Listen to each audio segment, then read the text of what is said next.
বৃহস্পতিবার গভীর রাতে সিপিআইএম সোনাই অঞ্চল অফিসে আগুন দেন দুষ্কৃতিকারীরা। খবর পেয়ে মনুবাজার ফায়ার সার্ভিসের একটি গাড়ি ছুটে গিয়ে আগুন আয়ত্তে আনে।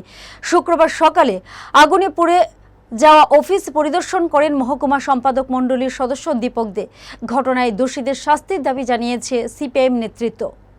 এটা হচ্ছে আমাদের সিপিআইএম সোনাই অঞ্চল কমিটি অফিস।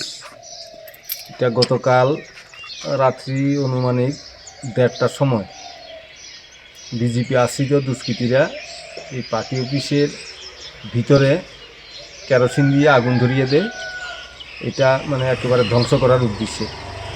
যদিও আমাদের এখানকার এই বাজারের কিছু ব্যবসায়ী এখানে রাত্রে পাহারাদার হিসেবে থাকেন, তারা দেখে পুলিশকে এবং ফায়ার সার্ভিসকে খবর দেওয়ার পর কোনো মতে এই অফিসটা রক্ষা হয়।